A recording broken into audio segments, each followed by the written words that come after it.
So, welcome everyone to my YouTube channel Learning with Concepts. Today we are dealing with the third part of the units, measurements and dimensions chapter, and this is going to be the last part that you will have to learn.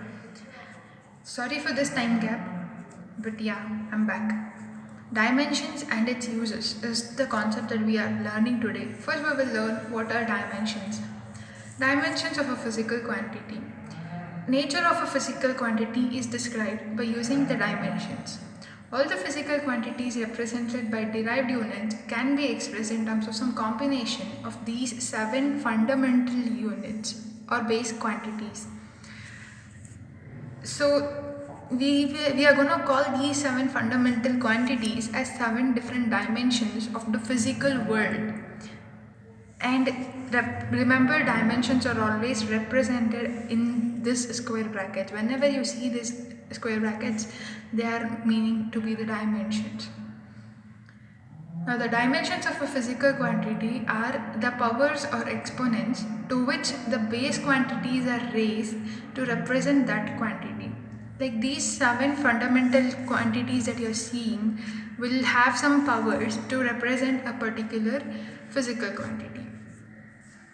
Now, in mechanics, it's usually all are represented in the terms of length, mass and time, only these 3 base quantities, because these 3 form the base of mechanics. Now, coming to the 7 fundamental units or quantities, they are the length, mass, time, electric current, thermodynamic temperature, luminous intensity and amount of a substance. These 7 are the fundamental basic quantities. All other quantities are represented in terms of these 7 quantities. Now, how do you represent them? For example, I can give you is the velocity. So velocity is equals to distance by time.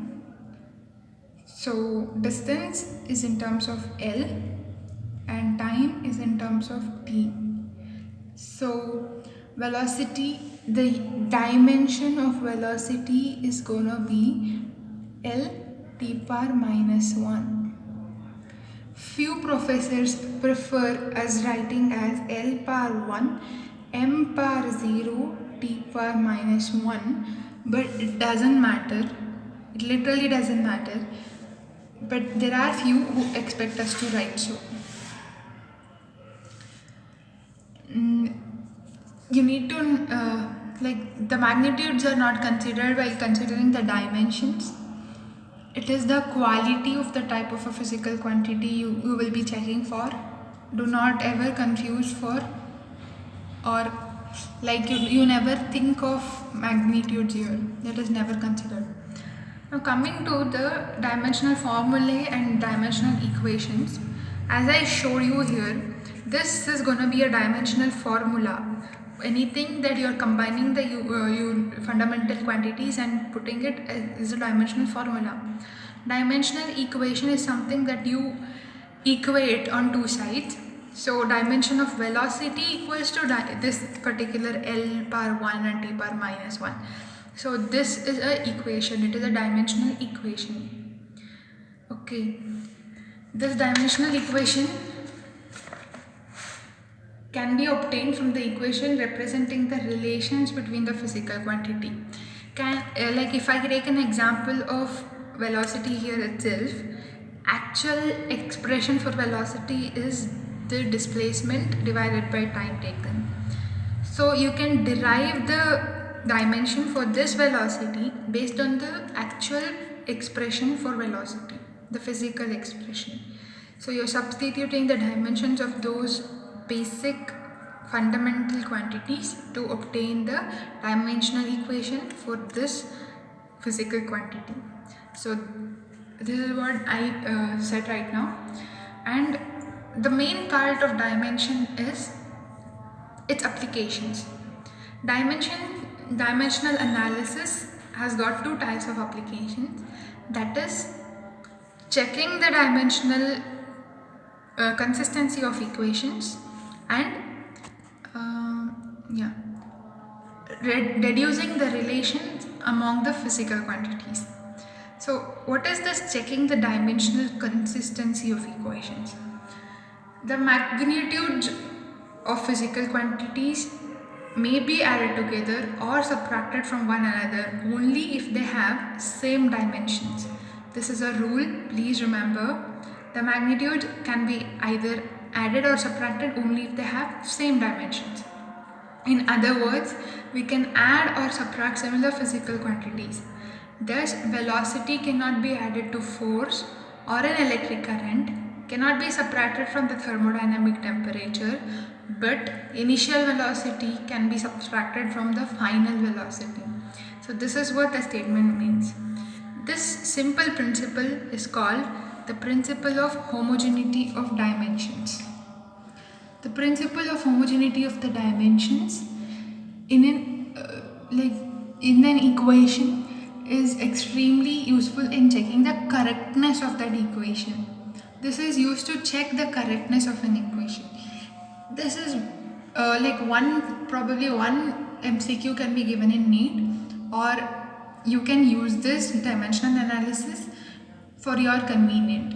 Like if you practice this more, as I always say, practice numericals.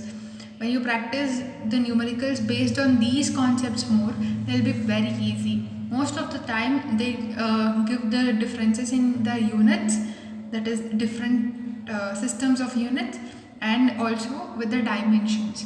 So you can rule out many options, in like out of 4 you can rule out nearly 2 options only based on dimensions itself, 1 or 2.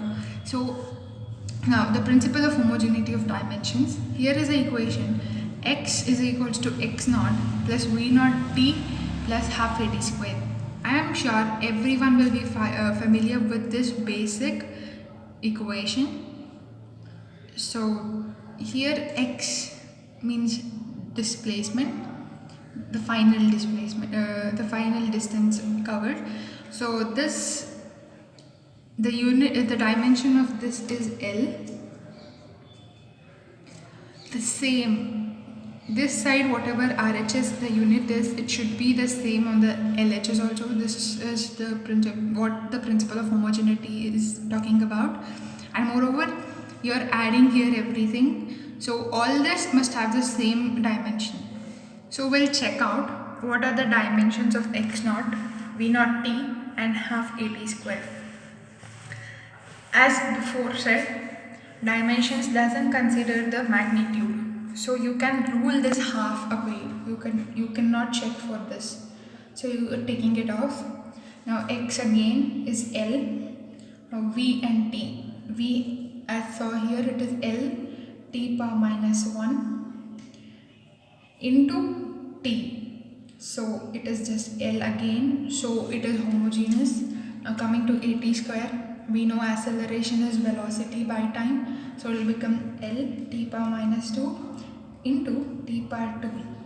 Don't forget to put this square brackets, so it is again L. So yeah, this equation is homogeneous. This is how you check. There can be many equations given in front of you. You will have to make sure that it is homogeneous. It is following the principle of homogeneity of dimensions. And before that, you need to know few things, like the correctness of this dimensional analysis doesn't mean that the equation that you have, the physical equation, it might not be correct. It is just to check the correctness. And one more thing is, there are so many uncertain things here, like you can't find the magnitude. And one more thing is, there are few quantities which are dimensionless. Example I can give you is any ratio, and also like examples of ratio is refractive index. Refractive index is a dimensionless quantity. It is the ratio of the speed of light in a medium to that in vacuum, or vice versa. No, in a vacuum to that of a medium. So it is a ratio and it does not have the units. Units also, and also no dimensions for it. The same way angle. Angle is also the ratio of length to length. So angle has no units. The same way it has no dimensions also. So yeah, it has a unit, you can say like degree, but then that is not considered like an unit. So it is just a scale. Degree is a scale. So it is not a perfect unit. It is also not a dimension. So these two are the examples of dimensionless quantities. There are few more things which are dimensionless. They are, for example, the logarithmic, trigonometric and exponential functions. They are dimensionless. Logarithmic, exponential and trigonometric functions, they are dimensionless. So those cannot be counted in the equation. So it doesn't mean that if you get this dimensional consistency, doesn't mean that the physical equation is correct. It is just the equation is correct dimensionally. But there is one more thing, you know.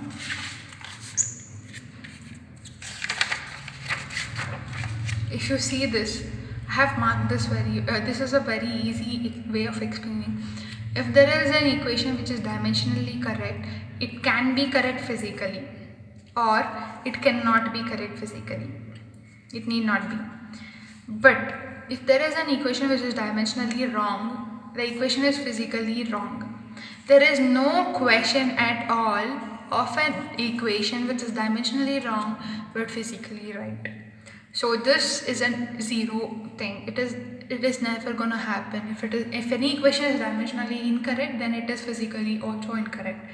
But it can happen that if any equation is dimensionally correct, it can be physically correct or incorrect, because the main drawbacks of this is those units which doesn't have dimensions, those functions which doesn't have dimensions, plus the dimensionless ratios, and also you can't consider the magnitude. So you can't say that it is physically correct.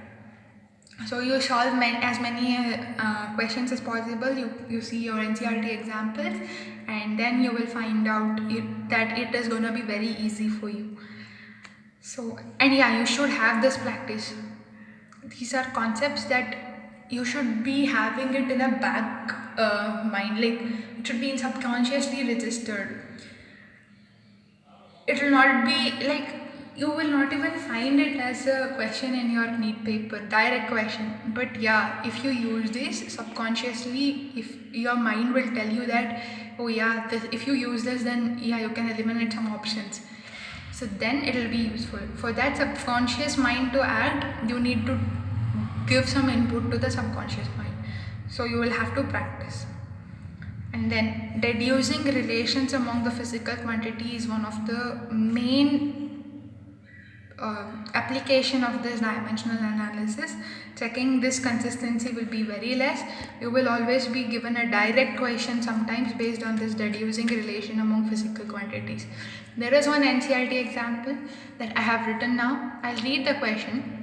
Consider a simple pendulum having a bob attached to a string that oscillates under the action of the force of gravity. Suppose that the period of oscillation of the simple pendulum depends on its length, mass of the body of the bob, and the acceleration due to gravity. Then derive the expression for its time period using the method of dimensions. So period of oscillations of the bob depends upon the length, mass, gravity. This is what acceleration due to gravity. This is what the question is given. So you are taking all three. Then you need to find the time period of the simple pendulum. Now you don't know anything. You just know that the time period is related with LMG, that was length, mass, acceleration due to gravity. So you just write it like this. K is some constant in that equation. It is related to M as L power X and M as M power Y, and acceleration due to gravity as G power Z. Okay. Now, what is the dimension of the time period? The dimension of the time period is T. It is T power 1. Now k into L power x, I'm taking this capital L because I'm writing L in terms of dimension. The dimension of length is L itself, the dimension of mass is m, and dimension of acceleration due to gravity is L into t power minus 2. As I have said you here only while solving, that acceleration is velocity by time, so it is L t power minus 2. So you are putting all that to the power x by z. Now you know here, I wrote here and shown that here, though the dimension of velocity is L t power minus 1, you're sometimes asked to write it as L power 1, m power 0 and t power minus 1. That is how I have taken here. L is 0, m power 0, t power 1 is the dimension of the time period of the simple pendulum. Now that is equals to k into L power x plus z m power y t power minus 2z. Now we know L power, it is 0, so x plus y will become 0, m is 0, so y is 0, t power 1, so minus 2z is 1. Now don't panic when you solve it for the first time that y is equal to 0. How can such a thing come? It happens that actually time period is literally not related to the mass of the bob at all. And so y is equals to 0 will clearly state that. So don't worry when you solve it for the first time, you will find the numericals like this only. So yeah, so y is 0. Now you have minus 2z is 1, so z is minus half, x is minus z, so x is plus half. You substitute that here, not as dimensions but in this equation, you substitute the value of x, y and z, and you find out that time period of a simple pendulum is related to L and G as square root of L by G. So actually this k is 2 pi. You will read it when you come to oscillations chapter. So time period of a simple pendulum is 2 pi root of L by G. This is a standard formula that you will have to remember until and unless you crack need, or maybe forever. It depends whether you want to remember it forever. Anyways, until need though, you need to. And if you're aiming for AIMS and JIPMER, so sad for them. If you're aiming for JEE and advanced, then obviously you will have to remember these equations forever probably. And I have here taken one example which is very nice. It also speaks about how exponential functions does not have dimensions, and with considering that you will solve. So the question is, P is given as b e power minus kt by a. You should be knowing from maths by now that e power something, that small e power something is exponential function. So the question is, you need to find the dimension of a into b. Now you know that from the principle of homogeneity of equations that the dimension of pressure is equal to the dimension of b in this equation, because the p is equals to b into e power minus kt by a. Because this exponential function is dimensionless, the dimension of b should be equals to p. Okay, and that is why it is multiplied. See, this is like dimensionless means it is just like 1, the number 1. You multiply it with 1 and you find it that the same thing is there. So dimension you will consider that way. So the dimension of b is that of the dimension of the pressure itself. Now this is some question that I have not directly written the dimensions of pressure here, because this is something which I have solved, like how you will solve some MCQs by keeping something directly like that and later you substitute and solve. And now this, again it is 0, so dimension of that is 0. If you are dividing something and it is 0, matlab dimension is not there, matlab what, it should be a ratio. It means that the numerator dimension is equal to that of the dimension of the denominator. So you're taking dimensions of kT to be A. Like when you will be reading about the kinetic theory of gases, you will come across this energy of degrees of freedom of a molecule is half kT.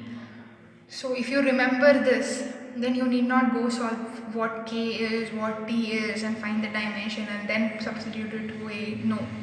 You just know it. If you know this energy of degree of freedom of a molecule is half kT, you will directly write the dimension of kT is nothing but the dimension of energy, because you are not taking the half there. Half there is a magnitude and dimensions will not consider the magnitude there. So dimension of kT is nothing but the dimension of energy, and that is the dimension of A. So now you need to find out the dimension of A into B. So here you can write it as the dimensions of energy into dimensions of pressure. Energy, again you can express it as Fx. If you know the like in the spring chapter and all, springs, that is oscillation chapter, you will find out that energy is Fx, and pressure, you know, it is force by area. Area means x square. So 1x and one more x is taken. So you will find out that the dimension of AB is F square by x. F you know as mass into acceleration, so m square L square T power minus 4 divided by the length, so L. And finally you find out that the dimension of this particular problem, the question that they are asking, the answer is m square L power 1 T power minus 4. This is how. This is just to show that the exponential functions has no dimensions. So you can take the whole thing as 1, and you can take the above part as 0, because it is dimensionless, so you're taking it as 0, no dimension. So 0 means 0 dimensions. So as ratio has no dimension, the numerator, the dimension of the numerator should be equal to the dimension of the denominator, and so you're taking kT as A. If you remember these things from oscillation chapter, that T is equals to 2 pi root L by G, and so then you can get to know that the magnitude K is 2 pi. So if you write T is equals to root L by G, this is correct dimensionally, but it is wrong physically. Like that, don't do such mistakes. So to remember that, you will have to know the physical equations properly. It is not that the dimensions of everything. As I said you, it sometimes saves your time. So you will have to know the dimension analysis.